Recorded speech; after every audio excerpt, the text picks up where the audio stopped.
name, so she'll be able to identify the name of the voice. Alright, my name's David Vanian. I'm sitting in the middle. My name's Roman. I'm the one with the Welsh accent. What's the name? I'm Roman. R-O-M-E-N. And what do you do, I Roman? play the guitar. I'm Rat, Scabies, the drummer. What kind of a name's that? Stupid one. From Eloise and Phantasmagoria hit it so big after all these years. I don't know, I think, I'd like to think they're good pieces of music, and I think musical climate's changed, and first time we've got a proper record company behind us to do a job. And I think it's quite really as simple as that. How has the musical climate changed before? I think people are a little more open and listening to the band. I think a lot of people are bored with what's around as well, which was around before Phantasmagoria came out. What kind of stuff is that? Also, the acceptability of what we do is now, people have seen it. If for example, Street of Dreams from Phantasmagoria had been released in 1976, it would have been regarded as an over-the-top punk anthem. Yeah. Whereas today, the musical climate is at such a point where it's no longer outrageous to play something that's an up-tempo song. So I think that's another reason why people are listening to us a lot more. So the times have caught up with you, basically. I think some ways, yeah. Yeah, now we're just trying to figure out how to go back to being outrageous again.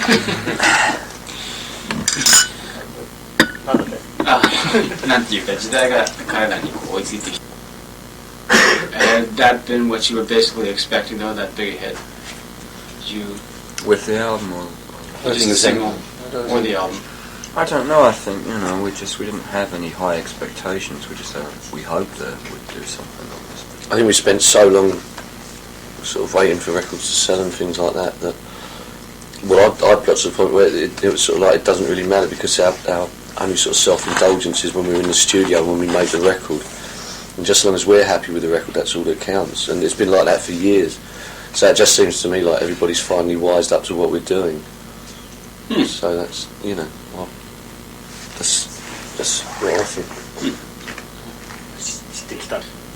There have been quite a few changes in personnel over the years, from what he says. That must change the course of the direction of the music quite a bit as well. Yes, it does, but it wasn't really that many changes, not in anybody sort of that important. It was like when Brian left after after we reformed and didn't invite Brian back, then Captain was a guitarist until Roman came in. The only other personnel changes there have been bass players, which for some reason we could never seem to find one that could stay off the booze long enough to do the job properly. Is that right? Yeah, well, pretty much, yeah, and sort of things like keyboard players, which are just, which tend to be members of staff anyway. Yeah. So it's true. It is. It's not as if we've had like hundreds of people coming through. It's basically Captain was all. Good man down, mate. It's you put me off now. Bugger, innit? Right. You were going on. No, I've lost my thread. Well, okay. Other people in the press make you out to be somewhat unbehaved in the studio and in your private life. Never in the studio, I don't think, really. We're quite, it's quite important what we do in the studio, so we don't tend to mess around too much. And then there have also been rumors, I remember that, what's his name, John Moss in Culture Bug, he said he was with you for a while and he left the group because he just couldn't keep pace. That's why he's in Culture Club. That's why he's in Culture Club, yeah, what can I say? He can keep up with Boy George. Another day. It's all lies. It's all lies. We're all really nice, well-behaved chaps who send flowers to their mother. Yeah, we're just boys next door. No, I mean, okay, what do you expect though? You get a load of very sort of normal working class geezers, then put them on a stage every night and a load of people go at you, and then there's a load of free alcohol in the dressing room. So you drink it and you do indulge yourself because you that was always sort of a dream before to live that sort of lifestyle. But suddenly it's a reality, and of course everybody's there, and because we're quite lively characters anyway. Maybe sometimes people get offended because you say things to them that aren't right. But an arsehole's an arsehole, and if you tell them that they're an arsehole and you've had too much to drink, usually the arsehole turns out to be a member of the British rock press. But you're obviously taking a very serious approach now, because you sit, all three of you sit down here to do an interview. We've done that before. It was pretty much the same as before then. Also, it's much easier to do it like this. I don't think we'd sit down and do an interview in Britain now. They've had a fair old whack at doing interviews with us and stuff. It's important when you come to places like Japan to sort of start talking to people and stuff, especially when it's the first time you've been here. You've also got chaos and things, just doesn't happen 24 hours a day. Yeah. Even the damned have rests. It's just like that, because you're public property, everything you do is always on display. So it doesn't really matter what you do, you know what I mean? So there's always somebody there watching you. So like the smallest of incidents that happens to even the most normal people, it is newsworthy because you happen to play in a group for a living. It's blown out of proportion, eh? Yeah, but then again, say that, I mean, you don't hear Wham stories like you hear Wham stories. So I don't know, maybe we are. No. Who knows? Okay. Yeah, the first time a label has given you serious backing, and he notes that you have done quite a bit of changing in terms of labels and producers. Maybe you could explain what's behind that. Well, I think producers is an easy one, because you like to change around and find someone who's, right for that. But we produce quite a lot ourselves. And we did things ourselves, yeah. But as for record labels, just basically because we were on small labels before, MCA's the first major label. So they obviously have the business clout behind them and the organisation to get things done. And we had a lot of problem with money. A lot of people, a lot of the labels we were with didn't actually have the money to keep the band alive, to sort of do the right things, or they were on the verge of going bankrupt, or they did go bankrupt, or they could do their job, but their timing was always off, and timing is quite crucial in this business, unfortunately. Or they didn't know what to do with us. Which was another thing. Or you'd be on a label that was basically heavy metal for some reason, and they sort of, their idea of promoting the Damned is to make a baseball cap with Damned written on it, which really isn't our sort of thing at all. So they, so yes, we have had a few labels, but it's, well, I don't know. I'd say we were unlucky, really. Oh, we're lucky now. Or we try something for a trial period with somebody, like a manager, and then everybody say, they've got a new manager. And it wasn't, it's a new manager, just you'd be working with someone to see whether you got on. Then if you didn't, then it'd be, they've got through another one. It's like, so. Strange though, I think it's given the band strength though. To stick together through all these things sort of going wrong or whatever, all these changes. I think it's sort of like bonded us together more. Made us more stubborn, made us more, right, we are going to do something. Just laughing nose.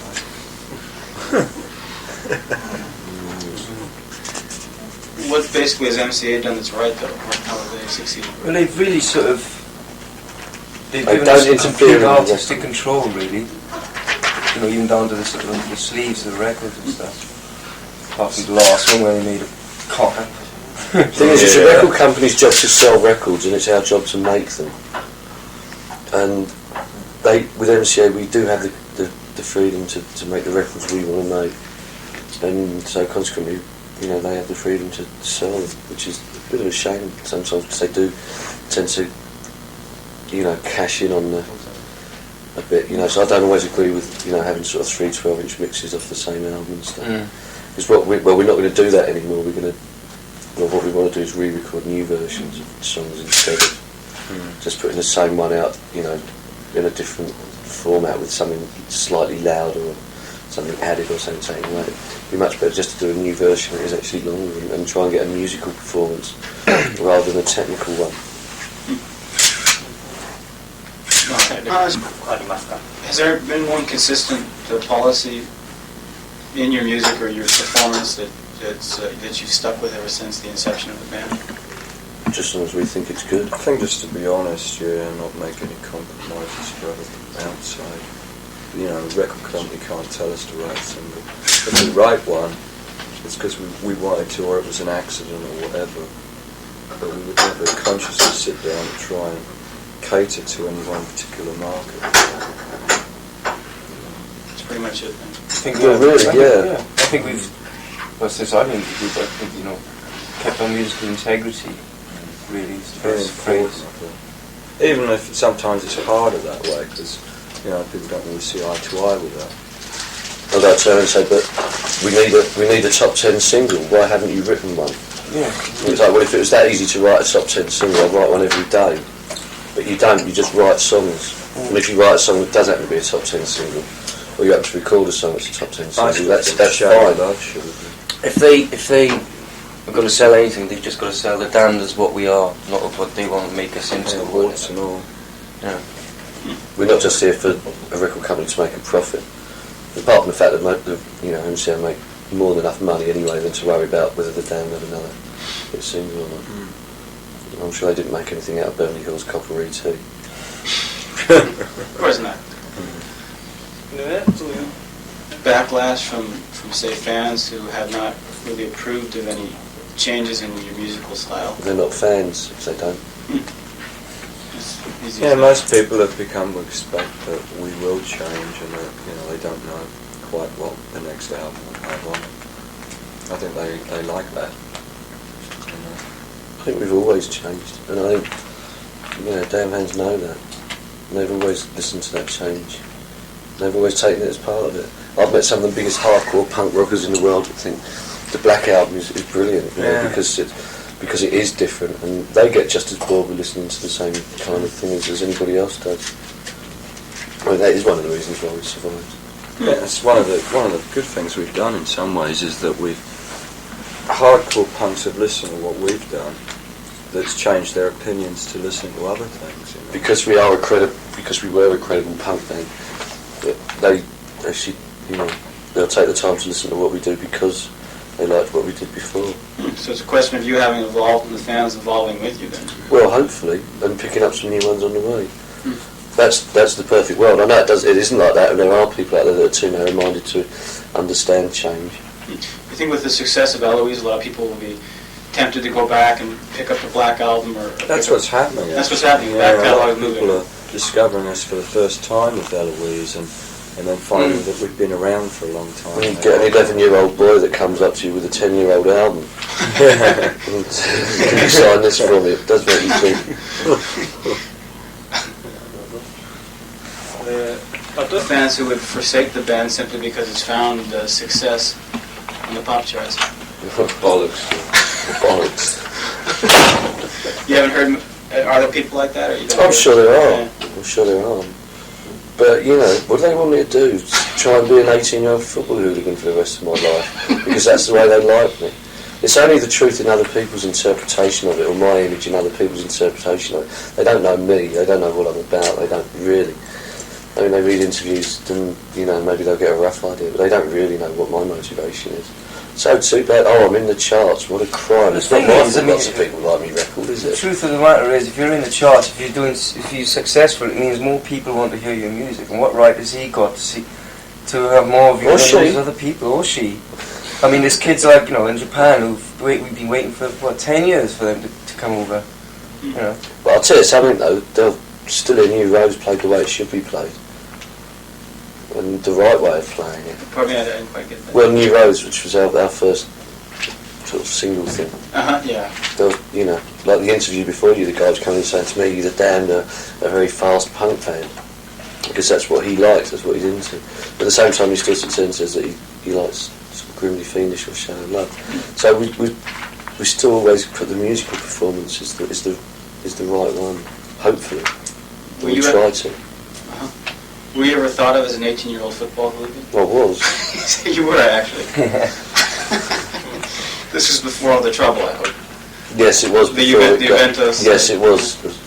But I mean, it was still there then. There was lots of right? Yeah. It was just brewing back then, and then it kind of came to. No, it was just it's just gone more and more extreme. Show me any young kid who hasn't felt like smashing a window once in his life. I just used to feel like it a lot more. Is that the kind of crowd you used to attract? Football hooligans? Yeah, to a degree there was something. But I mean, most of punk was so put upon by everybody anyway that it was sort of, well, why not? You're being tarred with that brush, so why not act like it? Well, the football hooligans used to be just like the ones who used to go down the front and stuff and really jump about. leap about. It was only the kids having fun. Lots of people like at the back and stuff. Just working off a little bit of excess energy. Yeah. And there's a lot of it when you haven't got any money and you're living on people's floors, and you do get a bit of a chip on your shoulder about that you've got a rough end of the deal, and especially when, you know, like the whole government are giving itself pay increases and you don't really have that much of a future. The good thing is, it wasn't violent at the gigs really. It wasn't that much violence. It wasn't malicious violence. No, and it's just so it's excitement downside for better people than that going are to sort of like football matches and dapping up supporters. At least they came and they all sort of had one thing in common. They came to see the band and they enjoyed themselves. So in that way, I think it was good. Example, when we play in Northern Ireland, that is, you know, I mean, I have actually seen situations where it has been Catholic and Protestant with the same common denominator, which has actually been the stinking old band, or probably any other band that goes there as well. But that sort of, there is a some way of unity being there, and if music's one of the way that, even if it's just for an evening, then it's valid and it's worth doing. So it just shows that I don't know, that maybe the public impression or the way that the government runs it or whatever, which is something that's been going on for hundreds of years, which just gets calmed for an evening because the dam come into town. And I think that's quite relevant. So you always felt you've been responsible for sort of the public service then, huh? Not as much. I mean, like when the Beatles played live on the Ed Sullivan Show in America, the crime rate in America dropped by 98% for one night. That's a fact. Is that right? Yes, it is. It really is. And so, I'm not saying we're any kind of a public service or anything like, you know, don't get me wrong.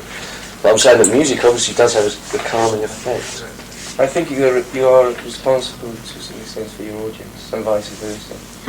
You never heard of the crowd kind of going crazy at a Damned concert and going out and smashing windows or? No. Well, yeah, no, things like that do happen, but you very often find that's when they're in running battles with the police, who are giving them a real hard time because they've got the wrong colour hair or the wrong clothes on, or they've had the shit kicked out of them most of the evening by bouncers that don't know what they're doing, or the security men that are overzealous. Yes, and of course you get things like that happening when people... And then they have that hassle anyway during everyday life by looking like that. So probably, I don't know, those safety numbers. The name Damned has always brought to mind the idea of punk rock. Has that ever been a burden to you at all? The name isn't. The name is in other people's interpretation of it. How do people interpret the name, or the label punk? Well, they think that you're a three-chord band with absolutely nothing to offer, or nothing valid to offer, in a musical sense, I'm talking here. And really the biggest problem we have is getting people to listen to our music with that kind of mind. If you play somebody a Damned song quite often who hasn't heard it before, and don't tell them it's the Damned, you'll find that they'll enjoy it. And then when you tell them who it is afterwards, then it's sort of like, oh really? Oh, well they're not so bad after all, are they? If you say, shall I put on a Damned record, it's like, oh no, I'd rather not hear it. And they automatically just close themselves off to it. So all we want is, people to listen. So you have sort of been branded with the stigma of being just a band. Yeah.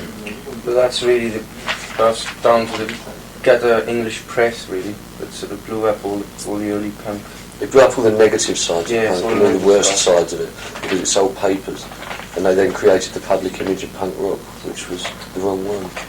Because it was about being individual and creative and different and doing things that nobody else had done and having energy, which was something that was sadly lacking in 1975. They always do that though. I mean, look at the whole thing with the Mods and Rubbers fighting. And at that time, everyone who saw a Teddy Boy or a Mod thought they were instantly, fighting and God knows what. Well, the original Teddy Boys were always fighting. What's they said, modern rockers? Mods and Rockers. Well, you don't have that tribal thing in the rest of the world like we do in England. They do, but in America it's just like gang war, isn't it? If you're in a gang, you wear your colours or whatever, or if I don't know what the story is here. They have gangs. Yeah, what are they trying? I don't know. Well, being here, you should be able to hear them racing by their motorcycles every night. You use this boulevard out front here. Do they? Yeah, you should be able to hear them at night. Not that you wear anything in these rooms. I mean, this is. You can hear the guy breathing next door in this. You're having a shit. Actually, because you with your diarrhea up and down all night. Because we're all above each other. We're in room 26. He's next door. Looking back over the 10 years since punk began, or when it was supposed to have began, how do you evaluate the first 10 years of punk, or what's happened to it? Well, I think it's done some great things. Yeah, I would wonder how things would have been if it hadn't have happened. There would be no Boy George or no Adam Ant or no Sting. Those people wouldn't be around in the music business now because that's the way they cut their teeth, was on punk. You would have Eric Clapton. And you'd still have Poxy Supertramps and then records and the Eagles. And you'd still have the same boring bands. Foreigner. Yeah, I mean, well, you still got it. But at least punk had, you know, An alternative face of music. I think what happened was because these people sort of were able to pick up guitars and just start playing. They weren't great musicians. I think melody came back into it a bit more, really. Yeah, because you had a simple riff, so you had to make it interesting by putting the a more melody complex more melody on it. Yeah. Another thing that has been very interesting, I think anyway, is that nearly all the punks are the result of the hippie generation. Most of the people in our audiences, their parents were like the Woodstock crowd. So I think it's strange that there's so much peace and love and karma and good vibes going around that the byproduct should be people like us. That's inevitable. And yes, it is. Right. That's why you're getting new hippies coming out the punk. They're getting hippies. The backside of that. But I think that's quite, I don't know, I think there must be something in that somewhere. Maybe someday someone will write a book about it. Perhaps I will. What about the punk bands that still perform punk as it was performed back then? I mean, you have Yeah, they changed. don't. I don't. There aren't any. Well, I mean, there's like these Disorder and. But they're not. Yeah, They're No, like that's nothing years what it was later. like. Is It that wasn't anything like that. It was when bands played like Disorder and it was a joke, like, you know, they were there for the laugh. It wasn't because they had passion and commitment. It was like, go out and get away with going, You know, those Well, early the bands skinhead like the mentality. Vibrators and stuff had so To a much more degree. talent, the Yeah. adverts, than any of those bands that came out. the adverts, they were classic. The adverts could hardly play, but the songs were great. Buzzcocks. But that's what I said. Two notes. Buzzcocks had Yeah. two notes Two solo, notes and for one solo. note solo, two notes solo. One note, no, he did one that was only one. That's right. Loads. And Which it was brilliant. great. But musically, it was a damn sight better than listening to Exploited or something. Well, they need. GBH. Which really, to me, they were just sort of mindless, directionless energy. The fact they had energy was great. I just wish they'd have channeled it in a more positive direction other than the Daily Mirror or the gutter press's image of it. Which is really what they seem to have done, band like the Addicts. They're sort of like a caricature of what the press is made Yeah. out to be. Like you watch TV in England now, and every situation in comedy that you see has a token punk rocker in it who's Stupid. Who's got Mohicans, hairs of all these different colours. I mean, so you watch on children's TV how to make a punk teddy bear. can you just dye hair, but I mean not sort of. We were always a little bit on the outside of everything anyway. What do you mean by that? Well, we were always sort of, although we went along with that, we were at the same time we were always kind of like the outcasts. Kind of like It was a bit like us and the Stranglers. Because the Stranglers were never really Yeah. acceptable to them. Because it was very cliquey as well. It was very Malcolm McLaren, Bernie Rhodes, and we were either one of those camps. Because we were, It was like a just you were guys on that side. constant Because thing they had so going on, much you know what I mean? influence over so many And different nothing bands. that somebody could really pick up. I know, it was great.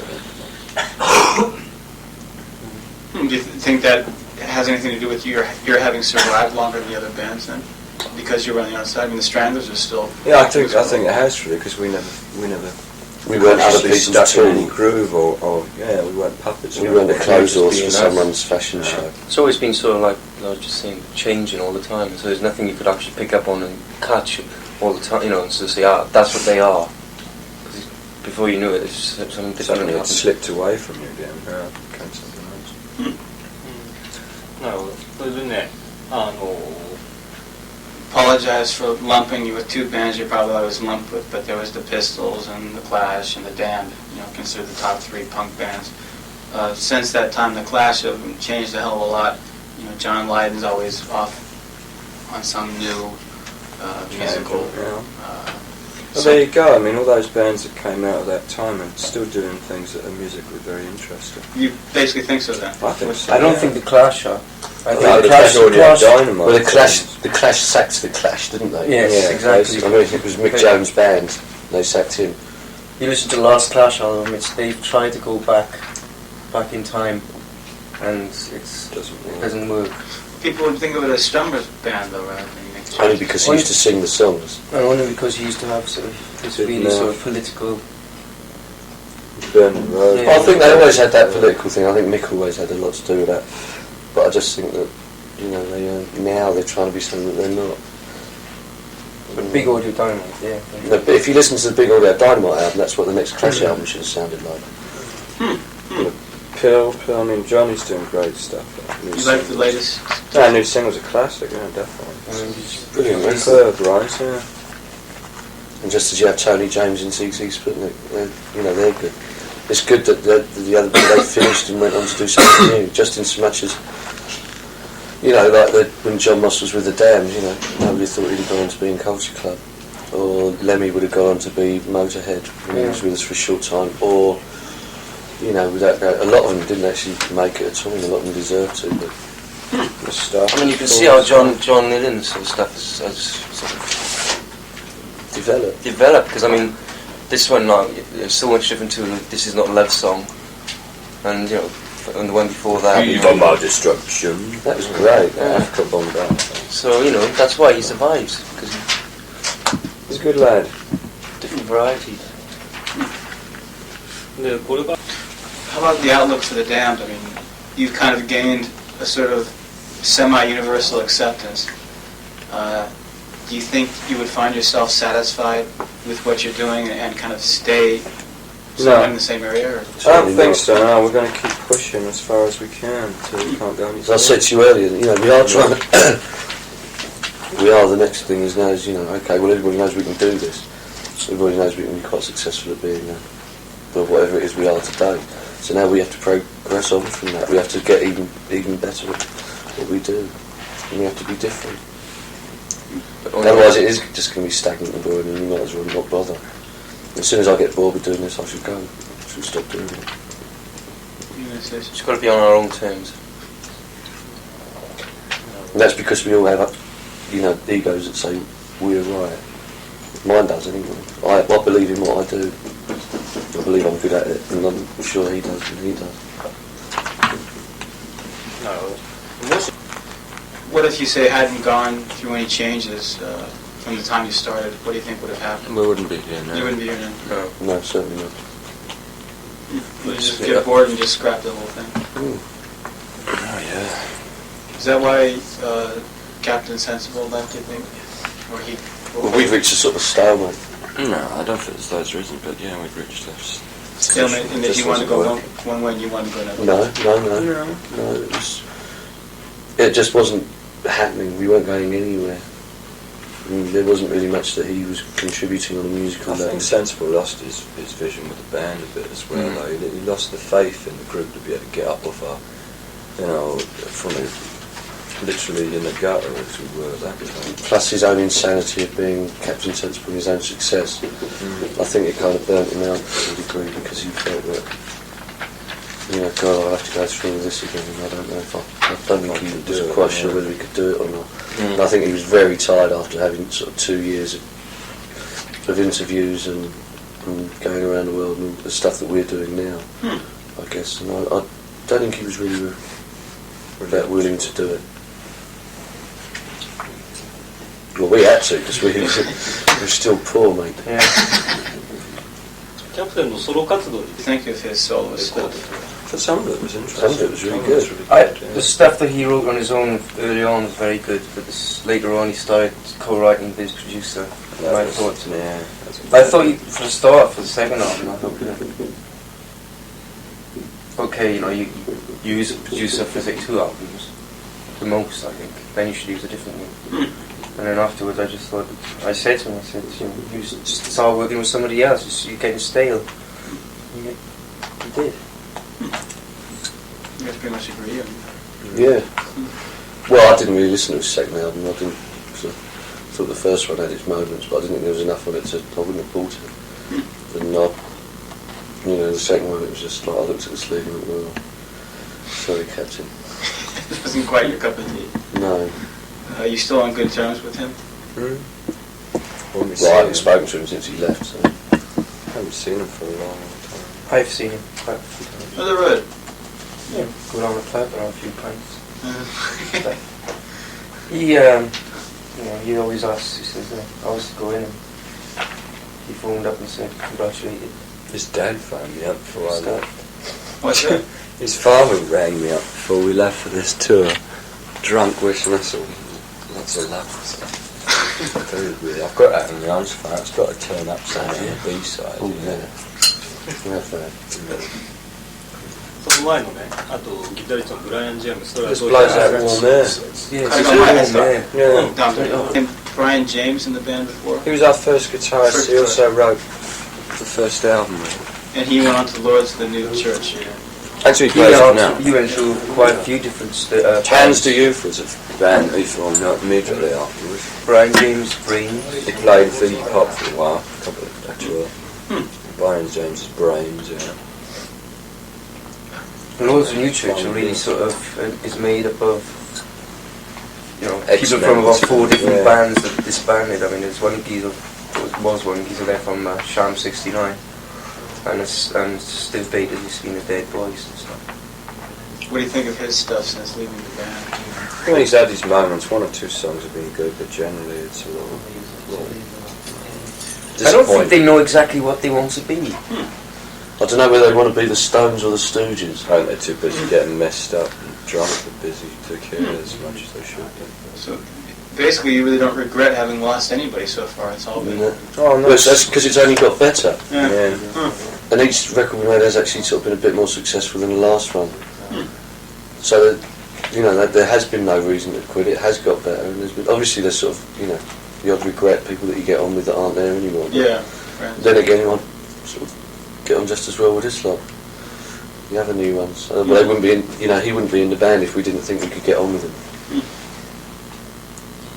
I don't get on. So any Members who have left the band gone on to do anything that has affected you or maybe stimulated you to do other things?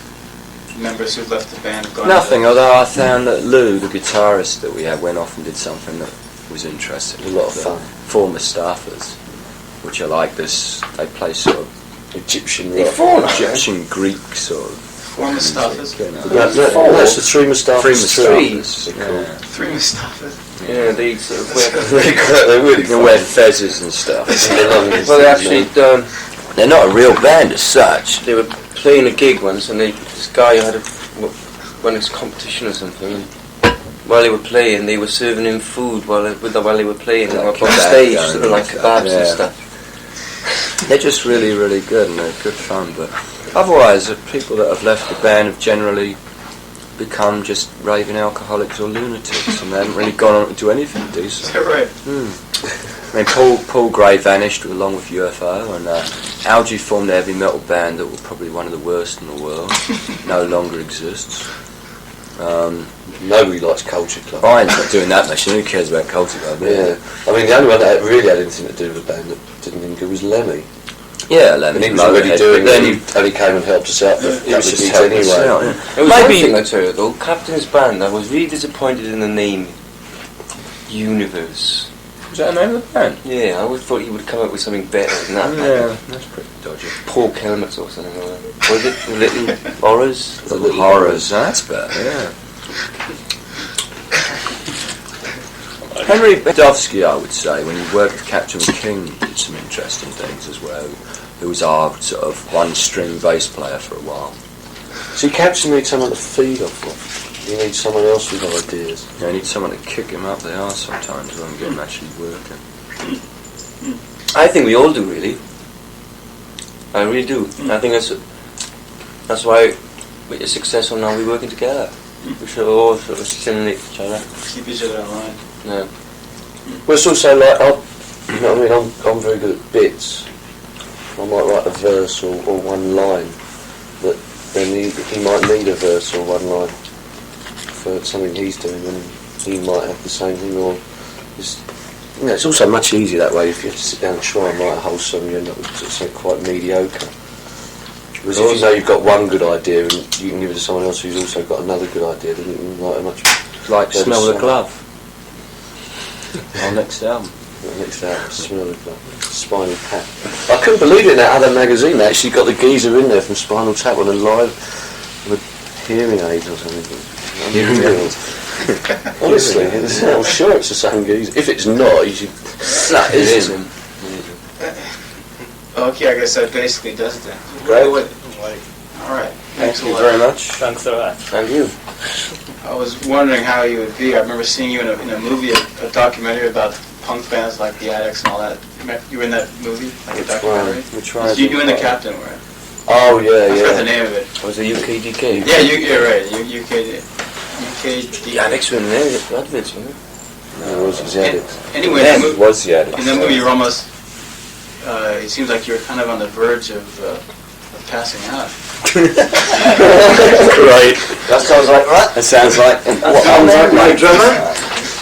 I probably was. That's why I don't remember it. No, I remember it, unfortunately. You were in a catatonic state, kind of just about ready to sort of tip It's over. been late in the evening into the interview. And Or early in the morning. there was some transparent plastic shell they put over the captain. He was doing Oh, it's doing in his the studio. Naked. Yeah. That was when we were doing the... Yes, it was in the studio. We were doing an album. Yes, he was playing some Hendrix lift. That's right. You're trying to No clothes on. Kept trying to get me to come out of a box all evening. Frogger. And Frogger outside. Ding ding ding ding ding ding. the dog.